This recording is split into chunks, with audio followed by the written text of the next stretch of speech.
satu serdadu Malaysia menyerbu wilayah Republik Indonesia, 2 sukarelawan akan menyerbu wilayah Kalimantan Utara. Ada 10 serdadu Malaysia masuk Republik Indonesia, 100 sukarelawan masuk Kalimantan Utara. Ada 1000 serdadu Malaysia memasuki wilayah Republik Indonesia, 10.000 sukarelawan akan tertumpah.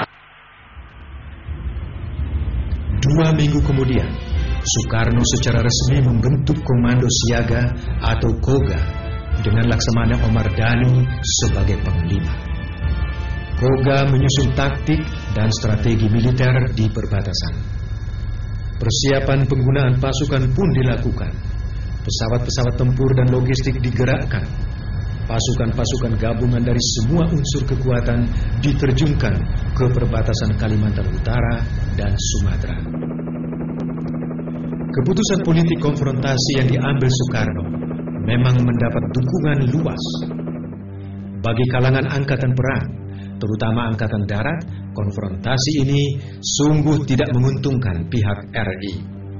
Selain perlu masa konsolidasi setelah operasi pembebasan Irian Barat, perbandingan kekuatan Malaysia yang didukung Inggris, Australia, dan Selandia Baru tidaklah seimbang. Inilah yang menimbulkan kesan militer melakukan kebijakan presiden dengan setengah hati. Dan kelak, sikap ini menjadi salah satu pendorong yang mempercepat proses perundingan penyelesaian konfrontasi. Bagi Soekarno dan pendukungnya, sikap sekelompok militer ini dianggap sebagai sabotase. Sadar akan minimnya kekuatan tempur RI, Komando Siaga memilih taktik dan strategi dengan mengarahkan dan mengedepankan pasukan sukarelawan. Ribuan sukarelawan dari berbagai daerah disusupkan ke Kalimantan Utara dan hanya sedikit melibatkan pasukan reguler. Kesatuan Tugas Operasional KKO Angkatan Laut dan 1 peloton khusus intelijen berkekuatan 530 personil bahkan sudah disusupkan di wilayah Kalimantan Utara sejak September 1963. Pasukan dan sukarelawan melakukan penyamaran sebagai pasukan rakyat Kalimantan Utara Paraku. Masuknya pasukan dan sukarelawan Indonesia mampu membangkitkan semangat perlawanan lokal terhadap gerakan menolak federasi di Brunei, Sarawak, dan Sabah.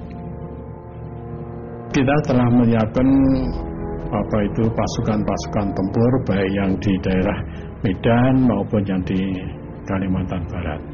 Dan untuk itu pun kita telah juga mengadakan suatu persiapan-persiapan tertentu, termasuk persiapan dari Angkatan Udara sendiri yang pada waktu itu sampai kita pernah semacam show of force dengan pesawat TU-16 itu terbang rendah di kota Sultan, Kalimantan Utara.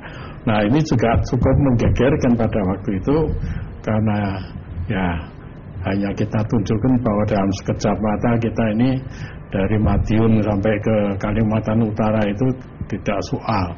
Antara lain misalnya ngedrop pasukan payung kita di daerah Semenanjung Malaysia, juga oleh pasukan marinir kita KKU yang didaratkan di daerah perminyakan di Singapura.